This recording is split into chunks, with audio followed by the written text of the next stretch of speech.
Hi, I'm Derek, the KeyMaster, and this is the KeyMaster Cards YouTube channel. I'm starting out my YouTube experience with an EDH Deck Tech, because EDH is a format that you can blog about for pages and pages and pages to a point where it's a book, but it's much easier to show and talk about as compared. This channel will actually probably branch somewhere between deck techs and like teaching videos and that kind of thing. Again, just starting here. And actually, I will be starting with Daretti Scrap Savant. I chose this as like a starting place because this is a deck that I've been tweaking for several months now. And lots of people play with him because he was a pre-con. This is my take on this deck. There are lots of different takes on this deck. This is just kind of how I went with it. And it's a pretty general artifact build, which is what he's good for. So, Daretti himself, like, just to start talking about it, you cast him for 3 and a red. He's 4 for a solid planeswalker that does some crazy stuff. I think the art's cool. I like everything about this card, to be totally honest. His +2 lets you discard 2 cards and then draw that many cards, up to 2 cards and draw that many cards, which is important because you can +2 him and not draw anything and not discard anything, just get his counters up, or you can just do 1, but do a max of 2. Normally you're going to want to do 2, because why not? It helps to actually put artifacts from your hand into the yard so you can cheat them out later, which is strong. And my actual problem with the pre-con itself, most of the time, like when I played this deck when it came out of the box fresh, I was +2ing to discard lands most of the time. The pre-con itself came with like 44 lands or something like that. It was ridiculous. It was way too much. And like my first edit, I took out like 8 lands. I took out a lot. And because there's so much artifact mana to be had, I mean, even though this is mono red, there's still so much mana to have in artifacts themselves that having that much land is just absolutely ridiculous. So that was my first real problem. However, now I'm finding that I discard artifacts, put them in the graveyard to draw to get land drops, which is kind of more what you want in this case, because you want to put artifacts in your yard so you can use his -2 ability to put artifacts out and have lands on the battlefield from your hand. Which actually, that's a good segue into his -2 ability. His -2 ability is a Goblin Melder effect. You sacrifice an artifact on the field, it goes to the graveyard, and then, if you do sacrifice an artifact, you return an artifact from your graveyard to the battlefield.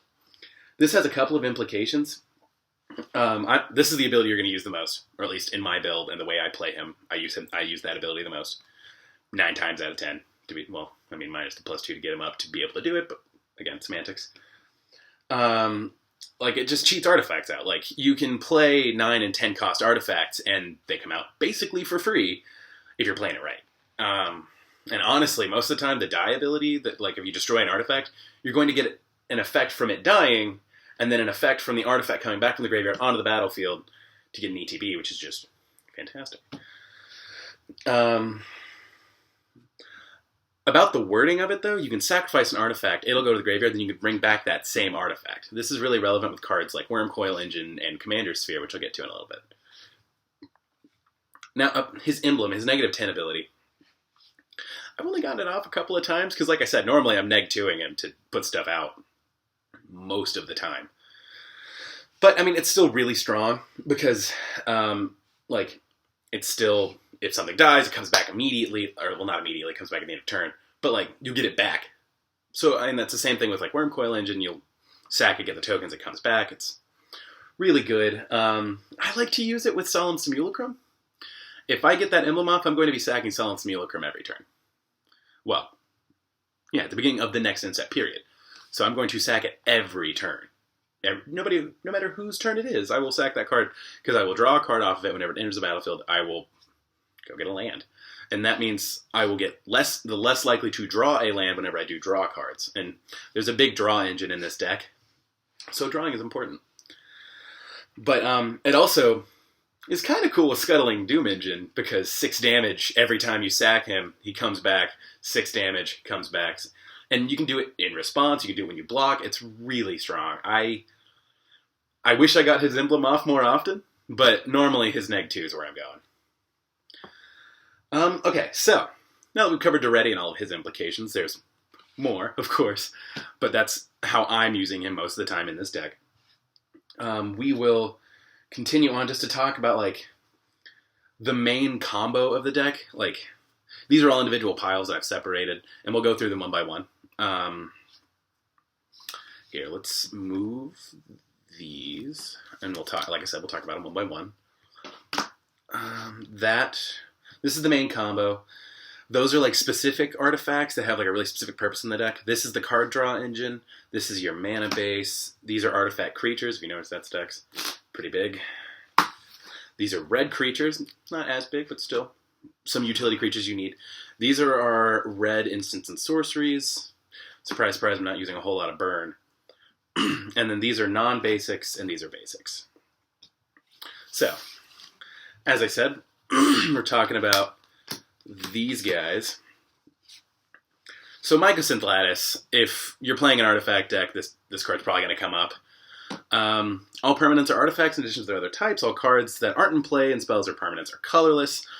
Players spend mana as though they were mana of any color. So, I mean, you could politic that last ability and make people think that you're not trying to absolutely destroy everything they love, but you are. This card draws a lot of hate, and unless you have a viable way to protect it, Darksteel Forge, then it's probably going to get destroyed. You don't care, because Daretti brings it right back, and you get another sack trigger, puts more artifacts in the yard. It's a never-ending cycle. It's spectacular. But Mycosynth Lattice, it gives you more artifacts to sack. You can start sacking lands for Daretti. But it's more its interaction with these other cards that get really stupid. Like, Unwinding Clock and Mycosynth Lattice basically reads all your permanents on tap. Period. Which is fantastic. Unwinding Clock by itself is really good in this deck because it gives us more mana, more card draw in a lot of cases. But with Mycosynth Lattice, it makes everything untap so you can attack and have reliable blocks. It's crazy, especially with cards like Vidalcan Orrery. Vidalcan Orrery means everything you have has flash, so if all your lands untap, basically you get to play on everybody else's turns. Especially if you have a reliable draw engine, which we'll get into in a minute. So as I said, Darksteel Forge makes all your artifacts indestructible. If you have Mycosynth Lattice out, all your permanents are indestructible. Avacyn in a red deck doesn't happen. It's awesome. I really like this interaction. It helps in the mirror match, because something that I do, and I'm sure more people than me do Mycosynth Lattice with an Overloaded Vandal Blast. Overloaded Vandal Blast means you destroy all artifacts you don't control. So resolve Mycosynth Lattice, destroy everybody else's permanents. Good game. Everybody just kind of scoops. Most of the time, everyone's going to scoop.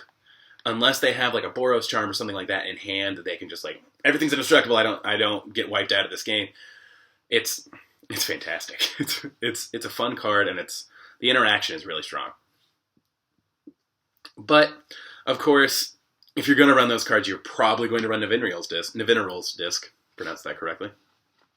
Naviniral's Disc reads, enters the battlefield tapped. 1, tap it, destroy all artifacts, creatures, and enchantments. It's a Vandal Blast. It destroys everybody else's stuff, and as long as you have Darksteel Forge, your stuff doesn't go away. Again, this is one of those scenarios where people will probably scoop, unless they have an instant speed answer or a way to like get rid of Mycosynth Lattice or Darksteel Forge and exile it. If you have both these cards out and then Naviniral's Disc, probably going to kill some people. Same with Unwinding Clock. Like, if you can have all 5 of these cards on the board, you've basically won. Barring instant speed exile answers. Which, there are some in Magic. That's not a completely impossible thing.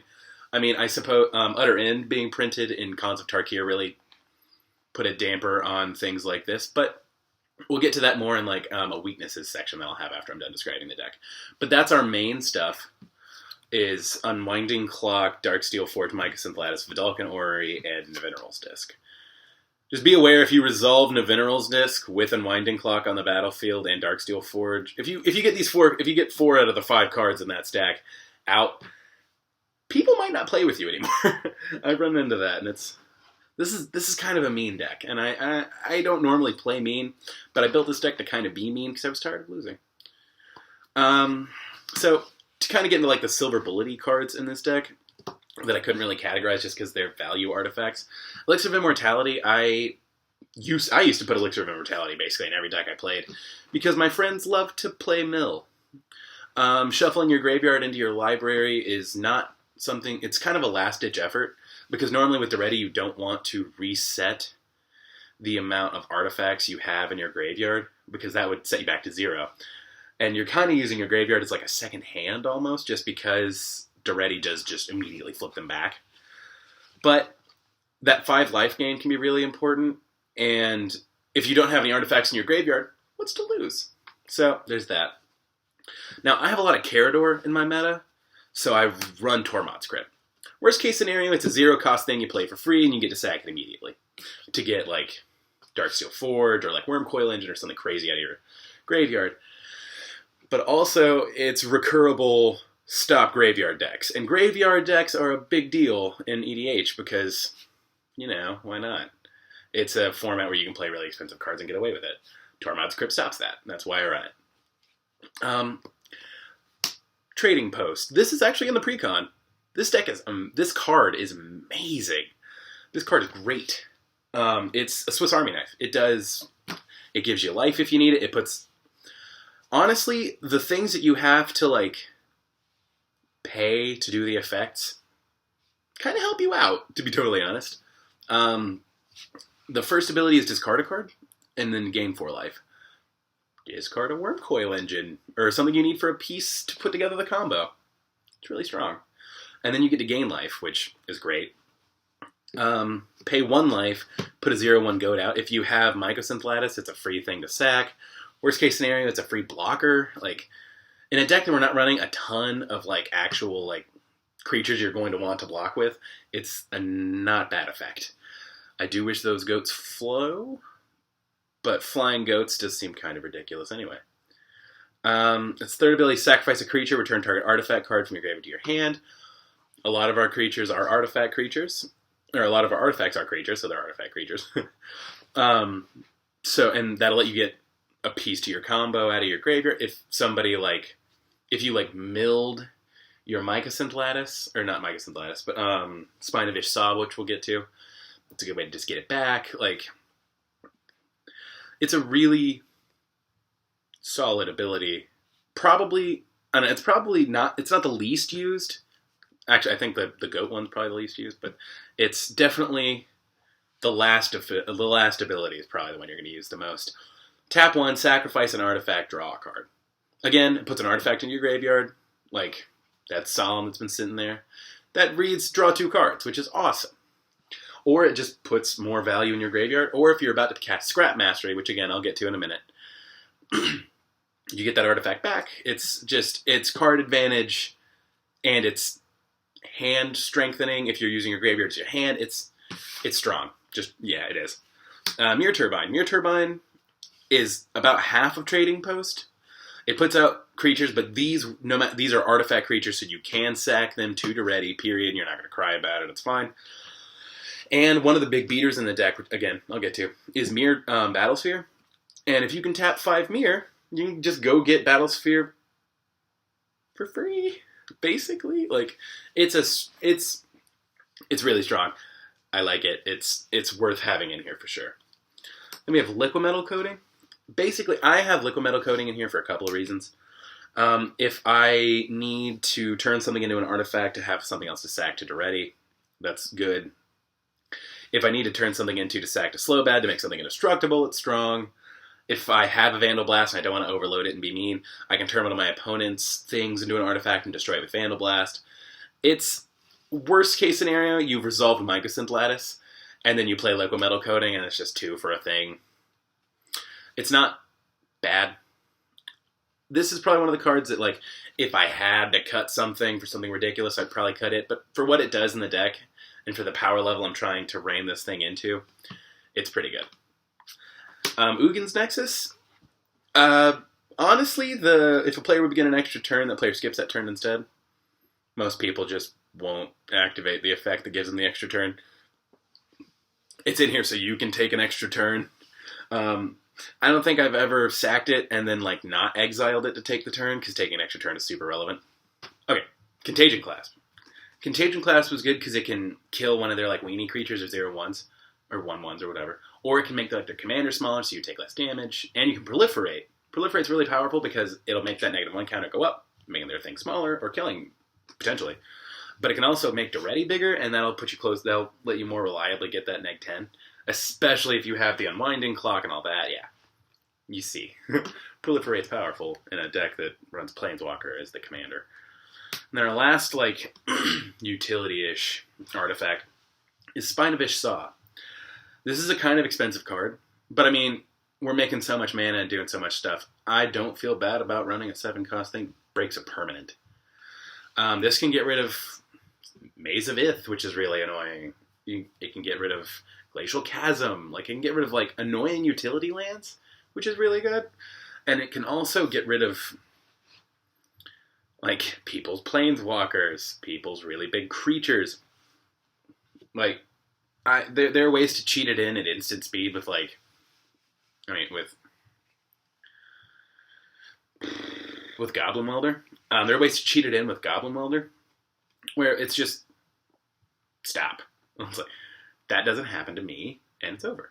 Like, and it's a really strong card to have in this deck, because if you can sack it, it goes back to your hand, which basically means I can cast it more than once in a turn and destroy more than one permanent, which is really good. So there's all the weird things I had a hard time classifying. Okay, so on to our like card advantage package. Now, with Unwinding Clock, I find it kind of a travesty that people don't run more Otherworld Atlas. Otherworld Atlas is a great rare. You tap to put a charge counter on it, and then you can also tap it, and everybody draws cards equal to the number of charge counters on it. Makes people not hate you, which is cool, in a deck that's kind of about drawing hate. And it also lets you draw cards, and it can get to a point where that's really powerful. So much so that, like, if you have to discard cards because you draw over 7, you can put them into the yard, and that means you can bring them back out with Daretti. And, of course. So, this is just kind of like a general card advantage category. I'm also going to throw Mycosynth Wellspring into this category, because Mycosynth Wellspring, when it enters the battlefield, you can go get a land, or when it goes to the graveyard, you can get a land. So if it's going to enter the battlefield and go to the graveyard more than once, I can go get lands. If I can do it all in one turn, I can use Daretti's discard, the loot ability, to discard both the lands and draw 2 new cards. Like, it's just putting cards in your hand to do stuff with, and it's pretty strong, to be totally honest. I am running Staff of Nin. It's a little slow, but it basically reads Risk Die, because it deals 1 damage, and Risk the Redeemed is a really prevalent commander deck, because tokens. But I also draw 2, which is really good. At the beginning, so I draw an extra card every turn, which is just more card advantage, is really strong. Probably the best card advantage card in this deck is Planar Portal, because if you have Planar Portal out with the Unwinding Clock, Mycosynth Lattice, if you don't have all your combo pieces, you will have all your combo pieces. Soon. Actually, Planar Portal is almost the only reason I'm running Kurkesh, the Ancient. Again, talked about it in a minute. But pay 1 more red to get 2 cards? That's strong. It's really good. I like that card. It's an artifact that I can fetch for. Like, it's spectacular.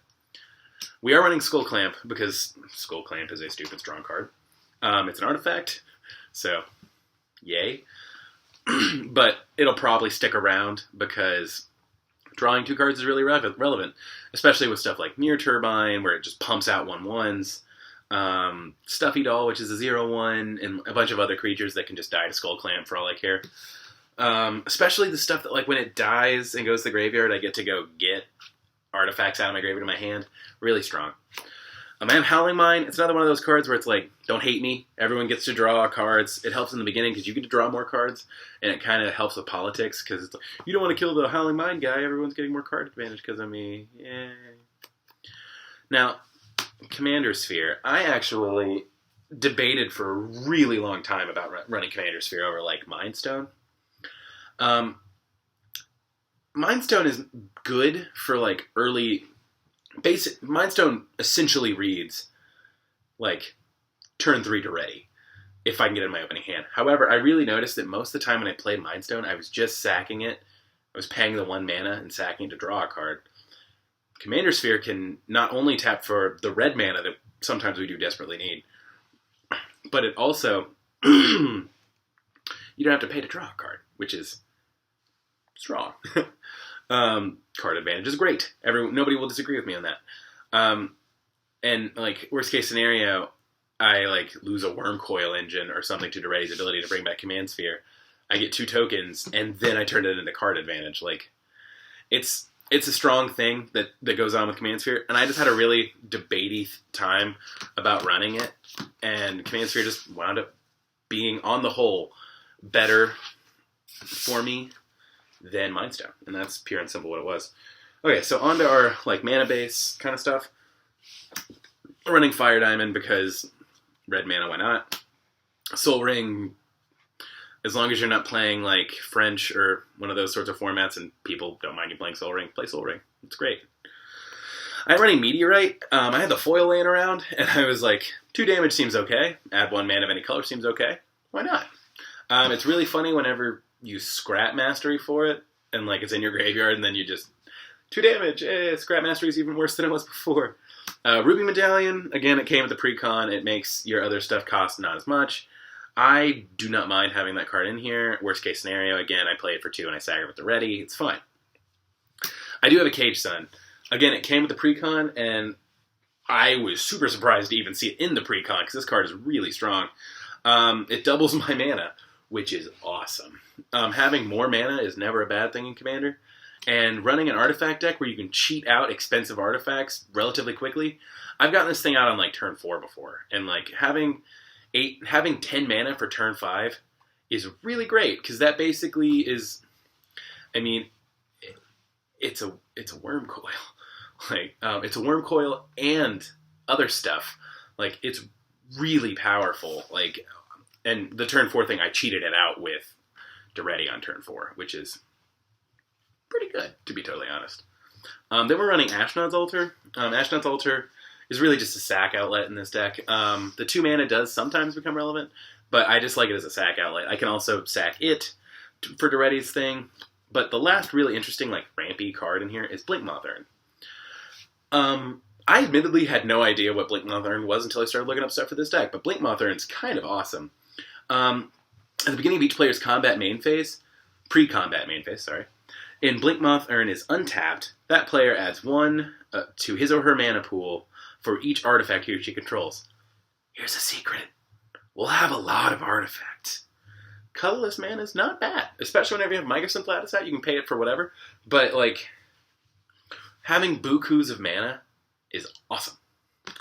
Often mana really just reads as card draw a lot of the time for us, and having 2 Spine of Ish Saws happen in 1 turn can be really devastating. Up to 3, actually. I've had it happen 3 times.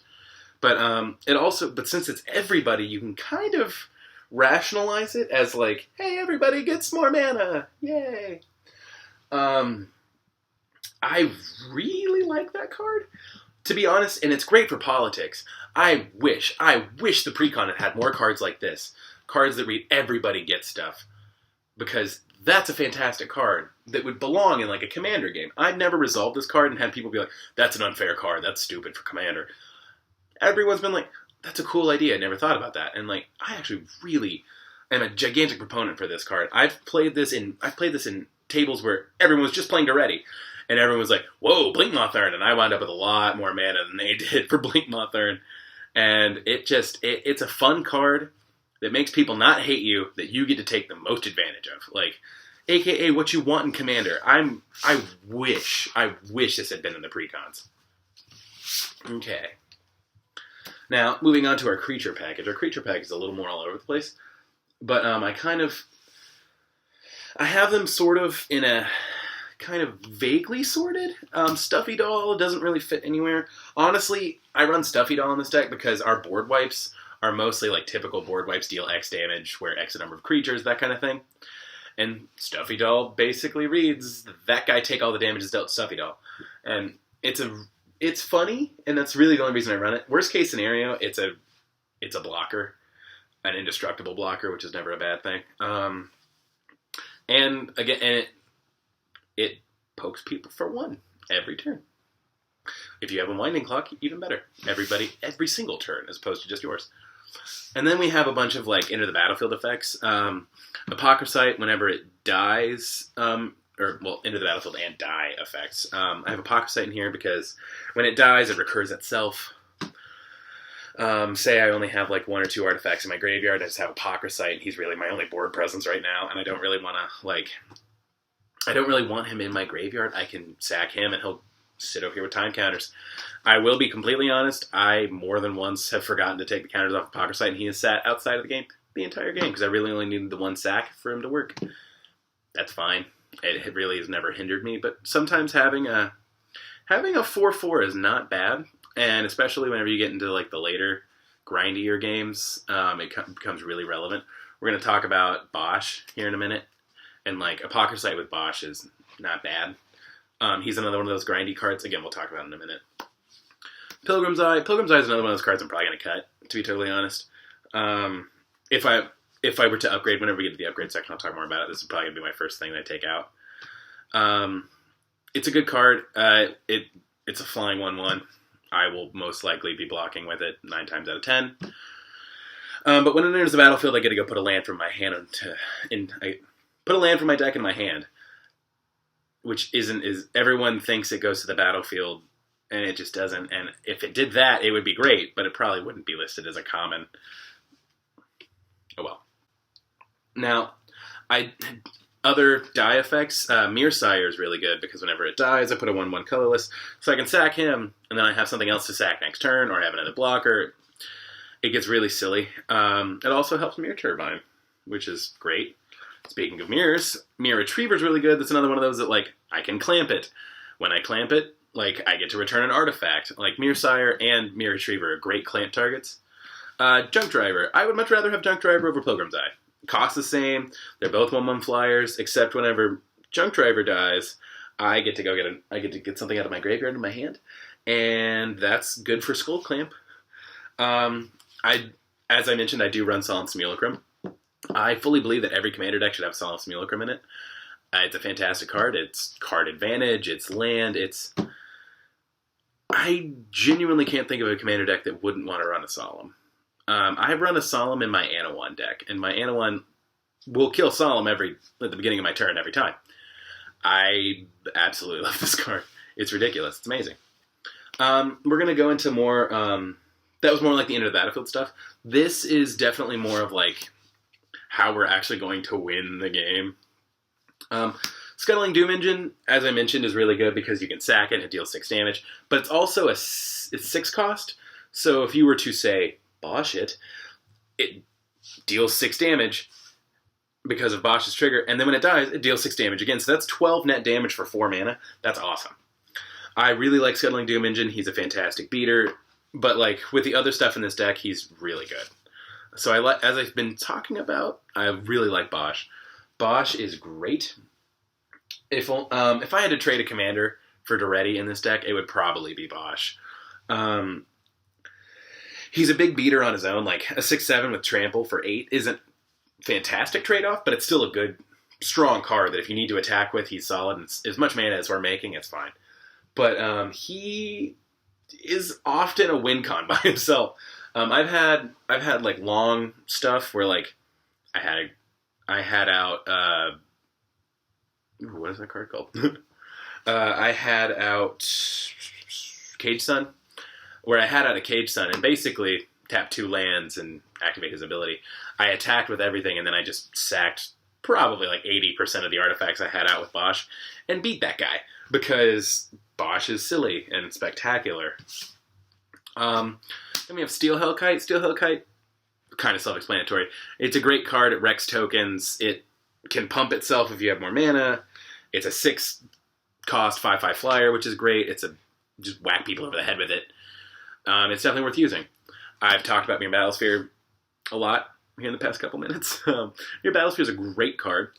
When it enters the battlefield, put 4 1/1 mirrors out, and then you can tap those mirror, and it deals that damage. It deals damage equal to the X tapped mirror overhead, and then plus X plus O, where X is the number of mirror you tap. So he's a big beater. He deals damage. He costs 7. If you get recursion, or like if you have Feldon out and he's in your graveyard, he just makes mirror for days. Or if you have Kiki Jiki out, you just make mirror for days. It's a really strong card. I really like Mirror Battlesphere. And we've been talking about Worm Coil Engine. We don't need to beat around the bush with Worm Coil Engine. That's the reason this deck was fantastic. Everyone's like, oh my god, Worm Coil Engine, whoa. But, yeah, when it dies, you put out tokens. Not that great. You know, everyone gets all in a hubbub about Worm Coil Engine. I don't know. Doesn't seem strong. It's really strong. Then for the last, like, artifact creature we have is Kuldotha Forge Master. This card is fantastic. I literally, whenever I saw the full Daretti list, I was like, that doesn't have a Kuldotha Forge Master in it? It's like 75 cents, and it's awesome. It's awesome. You're going to put artifacts from the field into the yard to get back with Daretti, and you get to search your library for the artifact you've needed the whole game anyway. I've never been disappointed with an activation of Kuldotha Forge Master. Like, just to kind of, like, look at it, like, say I Kuldotha Forge Master these three. Like, Simulacrum, I draw a card. Mere Sire, I get another thing. And Mirror Retriever, I get to return something. And then I get to go look through my deck for, I don't know, Mycosynth Lattice, Darksteel Forge. Like, it's silly. I've honestly, like, Kuldotha Forge Mastered for a Spine of Ishsaw. That's another one of those cheaty things you can just, like, oh, you're attacking me with your commander. Doesn't have hexproof, does it? I'm going to Kuldotha Forge Master for Spine of Ishsaw and then destroy that permanent. It's a really silly thing to do to people. I like it. Now we're going to move on to non-artifacts. Let's say that. We're going to start with red creatures. Red creatures are just kind of... like, we have certain things in here, and they fit more of like a toolkit build. Like, we have Slowbad Goblin Tinkerer. If someone's trying to blow up your Mycosynth Lattice, sacrifice one of the random things around, make it indestructible. Also, if you're going to scrap Mastery, sack all your artifacts, and then scrap Mastery, and then get them all back immediately. Like, it's a great card. It's really strong. I like it in this deck. I am running Hoarding Dragon. I don't know why. Again, I don't know why it wasn't in the precon. It's a fantastic card. It's a 4/4 for 5 that flies, whacks people. But it also searches for an artifact, and when it dies, you get that artifact. Kiki Jiki, Felden, anything that basically says put a copy onto the battlefield, and then it dies at the end of turn. Just card search, free card search. Who's against free card search? Nobody. Goblin Welder came in the precon. I'm really happy about that because Goblin Welder is really strong. It's just I'm gonna use Daretti's negative ability, and it'll happen at instant speed very often. Again, I've cheated Spine of Ishsaw with Goblin Welder more than once. It's I've actually like done it multiple times in different people's turns using like trading posts to discard Spine of Ishsaw and then Goblin Weldering Spine of Ishsaw out, wrecking their stuff, which is kind of spectacular, to be totally honest. I am running Kurkesh, the Onak Ancient, as I mentioned. He's really good because he can make your Planar Portal let you get 2 cards for the cost of 1 more red mana. Like, it'll get you more than 1 token with Mirror Turbine. Like, it's a really good card, and I really like it. I am running Tuk Tuk just because he does put out a 5/5 if he dies, and he does poke for 1, which is kind of cute. It's a good card. Honestly, I'm just going to let it hang back and block most of the time. Because if my opponent comes at me, it's like, I'll block with I'll chump with a 1/1 and then have a 5/5 next turn when I attack you. So that's really good. I'm running Hellkite Tyrant. I can understand why they didn't put this in the precon. Because Hellkite Tyrant is dumb. He's a win con in and of himself, which is really powerful. Like, resolve Mycosynth Lattice. Play Hellkite Tyrant. Win the game. Most people will kill him. Or exile him. These are the things you have to deal with. Alright, so we have Tyrant's Familiar. And Tyrant's Familiar is really powerful because having a 7/7 for 7 that's flying and haste is really strong. But his ability is really powerful. It basically says, that creature dies. Most of the time, that creature dies. And that's really strong. Nobody is going to complain about, well, nobody playing him is going to complain about it. Everyone against him might complain about it. We are running Felden because Felden is really good. Again, Felden combos with a lot of stuff in our deck. And if we have artifact creatures in our graveyard to begin with, we're not going to complain about having tokens of them. If we can't cheat them out with Daretti that turn, he's really good. If we already have him on the field, Kiki-Jiki is great, because Kiki-Jiki with like Hoarding Dragon or Worm Coil Engine, or actually one of the weirdest triggers I've ever made with him, I Kiki-Jiki'd Scuttling Doom Engine, and then sacked the token for 0 with Bosch, but still dealt the 6 damage because Scuttling Doom Engine died. Really kind of actually long-winded way to do that, but it worked. Then we have Ogre Battle Driver, because if you play Mere Battlesphere and it gets +2/+0 in haste, you can whack somebody for 10 out of nowhere, and it's actually 14 because you dealt 4 over the head with the Mirror. It's really strong. And then I did keep in Dualcaster Mage. I'm actually not sure if what his place is, aside from just being strong. He does Reverberate when he enters the battlefield. I'm not sure if he's strictly better than Reverberate, because he does cost 1 more. But I mean, if we have Ruby Medallion out, then he is Reverberate with a 2/2 on it. So I'm not 100% sure where he goes. But, and actually, I'm kind of contemplating limiting the amount I'm actually kind of contemplating the amount of instant and sorcery stuff that I have in here, because I'm running an enchantment that makes that not as good. But we will talk about that in a second, especially because we're about to go to our non-creature red cards. I'm running Gamble because I like to gamble. This is one of the pricier cards in the deck. However, it's fantastic because you're going to go turn 1 if you don't have a Soul Ring in your hand, but you have Gamble, you're going to go get Soul Ring. And worst case scenario, discard Soul Ring. I'm not going to complain about that, because then it's in my graveyard and I can just get it with Daretti in a turn or 2. Then we're running Tormenting Voice because sometimes you need a little bit more card draw. And like, this isn't absolutely the best card to have, but it does put a card, that's one specific card in your graveyard and turns into 2 cards. So basically, you're losing 2 cards out of your hand to draw 2 more. It's not bad. I like it, but those are just kind of our general things that help us gain card advantage. So now we're going to go into the board wipe section, and I'm just going to go ahead and lay all these out, and we'll talk about them individually and why they're stupid. Especially with our good friend Stuffy Doll. Chain Reaction was printed in the original Commander set, and I think it might be a reprint. I'm not 100% sure about that. I will check that, or you guys can just correct me in the comments. But, so Chain Reaction deals X damage to each creature where X the number of creatures on the battlefield. It's strong. It just is. It can kill people with Stuffy Doll, which is great. Incite Rebellion does a similar thing.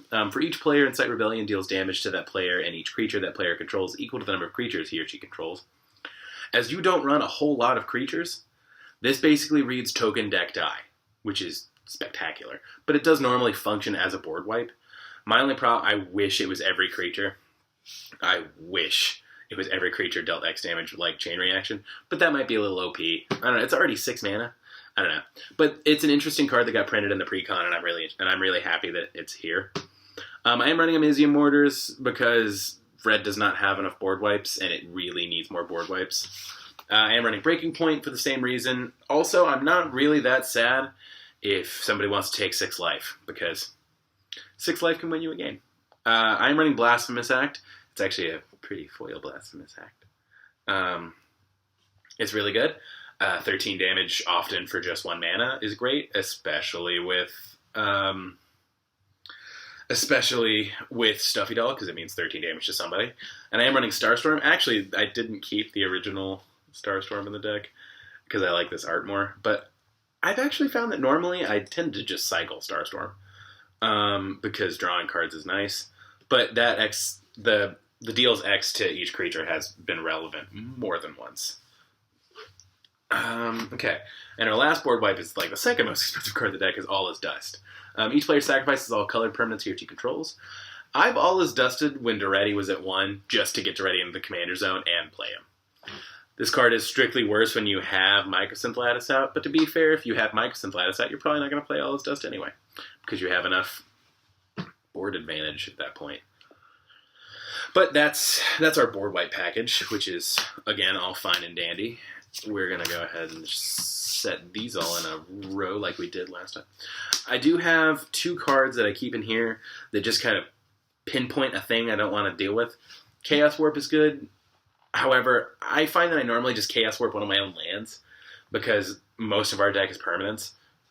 I think these are, like... I think I'm only running like 1, 2, 3, 4, 5, 6, 7, 8, 9, 10. I think I'm only running like 11 non-permanents in the deck, which is really good. But, so I mean, I will most likely top a permanent and it'll happen. But, I mean, worst case scenario, you do it to somebody's their general shuffles into the library, and then they top something worse. And it's like, It's kind of give or take, and it's really dependent on the game you're in and the meta you're in. But I'm just happy they reprinted Chaos Warp because Chaos Warp's a good card. And then I have Words of Seizing. Words of Seizing is cool because it has split second, and I can just gain control of a threat and whack somebody with it, which is really cool. But I can also gain control of a permanent, which is really relevant. Like, say somebody just put their Planeswalker to enough counters to do whatever they're going to do with their Planeswalker. I'm going to Words of Seizing your Planeswalker, and then do that. Because no. Words of Seizing. It also reads like if you're going to come at me with something I don't really want to deal with, I can borrow somebody else's creature and block with it and kill their creature. It's a good like point source card to get rid of stuff. And again, I'm kind of happy they printed it in the pre-con. I'm again not 100% sure how it's a really niche card that has really specific situations where it's really great. Other times, not so much. Then we have the infamous Vandal Blast. Resolve Mycosynth Lattice Vandal Blast. That's a win con. It's really mean. It's really strong. I like it. I can understand why they did not print it in the pre-con, especially because they didn't print Mycosynth Lattice in the pre-con, because that would have been dumb. Speaking of the pre-con, though, Scrap Mastery. Scrap Mastery is really good because each player exiles our artifact cards from his or her graveyard and sacrifices all the artifacts he or she controls, then puts all cards he or she exiled this way onto the battlefield. It just makes things happen. It's living death, but for artifacts, and that's really good. And you can understand the implications of that, like all the death triggers, all the enter the battlefield trigger that happen. It's crazy, and it's really strong. I like it. Then we have Price of Glory. Price of Glory is that thing I was talking about. Instant speed stuff's not so great. If you tap a land for mana, you sacrifice it. Well, you destroy it. It doesn't sacrifice it. So if all your stuff's indestructible, it's fine. It's just, if it's not, then you have to respond. You have to use tap lands. You have to destroy those lands. However, we're not super worried about having lands, so I like having this in here because it's anti-counter, because it makes control decks think way more and second-guess themselves, and it kind of just lets you be like, well, I mean, you can lose lands if you want to counter my Mycosynth Lattice. And it's, more times than not, people will not counter your stuff because you have Price of Glory, because they don't want to lose their own lands and their own advantage.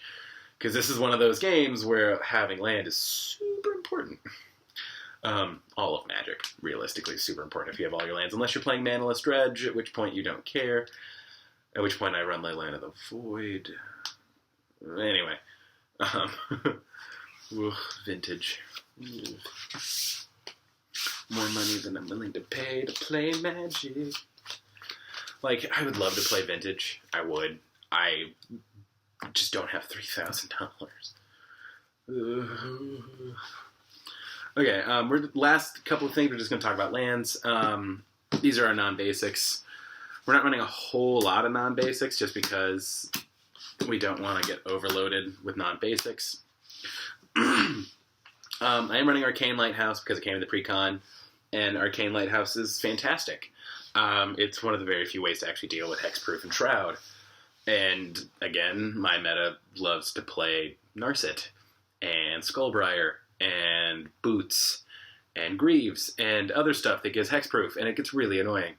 So it's really solid to have that card in here. I can also Chaos Warp somebody's Geist or St. Traft, or just, it gets great. Buried Ruin is kind of like a last-ditch effort. Like, say somebody has, like, exiled other stuff, lets me get artifacts back, and, like, Daretti's dead and costs, like, $1 million. Buried Ruin's just kind of in here to let me get my artifacts back if I really need them. Temple of the False God goes in every commander deck. It just should. Then we have the 2 artifact lands, because they're really good. When your artifact count matters, it's really good to have them. Also being able to sack them to Daretti's trigger to get better stuff is not bad.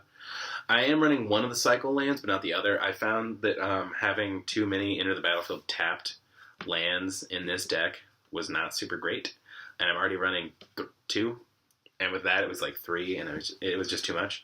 I am running 2 destroy non-basics, but I'm contemplating in the upgrades getting a Blood Moon for this deck. And if I get a Blood Moon for this deck, these are not super relevant. And then I have Valakut. Valakut just reads play a mountain, bolt somebody, and it's nice. Especially whenever you are Solemn Simulacruming every turn because you have Daretti Emblem or something ridiculous like that. And then we just have lots of mountains.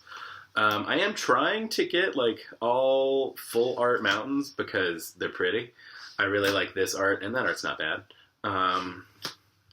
As you can see, I have 10 of this art, one about, and then I have a foil Kamigawa one, which is really pretty. I think that's Saviors, and then I'm just, Precon Mountains. And, oh, I forgot, I do have one Dormant Volcano in here, because Dormant Volcano is nice. But again, if I run Blood Moon, I might take it out. I'm not sure. So yeah, we're getting there as far as these go. Land is kind of in the middle there, and like this deck has a lot of crazy interactions that you just kind of have to play to know all of them. And I've got to play this deck more to understand all the interactions. I play this deck when I sit down at a table that I'm not really sure about. Like if I'm going into a new meta and I have no idea who's there or what's happening, this deck's really good because it has a lot of silver bullets in it. It has a lot of stuff to do. It has a lot of interactions. I think it's Stony Silence, the one that all activated abilities of artifacts stop, and you play, like somebody played that against me while I had Mycosynth Lattice out, and it basically read, I hope everyone likes their board states, because now you can't play lands or anything, and it was just abysmal. So that's kind of an issue.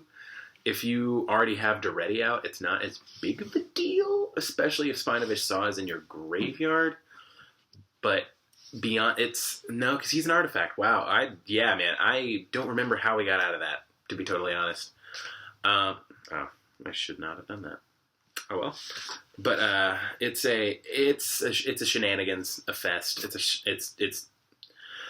There are a lot of really strange and interesting things that can happen with this deck if you build it a certain way, and I think that's why I don't normally like building decks out of precons, just because, like, you're going to keep most of the precon cards in it. But I like Daretti because there is so much variety in how you can make him. And I think I actually have kind of made him the typical way, with my own personal tweaks and flavors, obviously. I will go ahead and speak about the few weaknesses that these kind of decks do have. Truly fast aggro, like if you're playing like a Rafiq deck, somebody's going to just roll you over. If you can't get a solid way to protect yourself from a really fast aggro deck within like 5 or 6 turns, you're probably dead. Just because, fast aggro is really powerful in EDH if you can build fast aggro efficiently in the first place.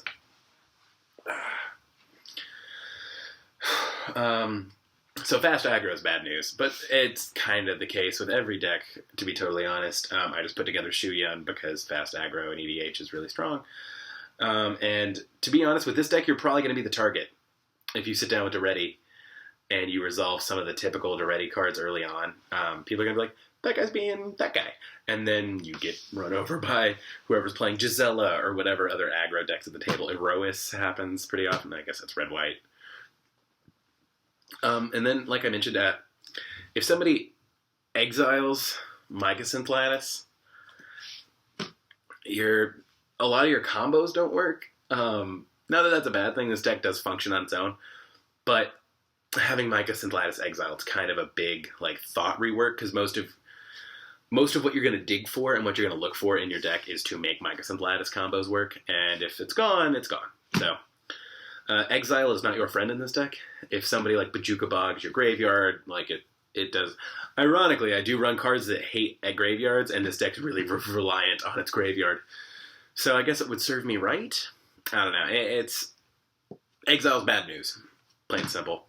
As somebody who runs Relic of Progenitus, exile is bad news. And then Gaddock Teague I personally have a Daretti deck, and I love it to death. It would shut this deck down. The commander doesn't function with Daretti out, like, well, unless you already have it out, but, like, you wouldn't be able to cast a fair amount of your deck, and most of the combo pieces and what makes this deck run cost more. It just does. It just costs more than the 4 mana, than the 3 converted mana cost or whatever that Daretti lets you do, and it would really just shut you down. As far as upgrades go, like I said, I probably should run Blood Moon in here. If I wanted to be really that guy about it, I'd probably run like Smokestacks, something like that. If you guys have any suggestions to make this deck crazier, better, whatever, feel free to tell me in the comments. I'm always open to suggestions and critiques, comments, what you didn't like, what you did like, things that you found in your Daretti decks that you like to do, stuff that you think I'm a dick for having in my Daretti deck. I like this guy. He's fun. He's a great commander. He's a great deck. That's going to be it for me. I am KeyMaster, and thank you for watching. More to come.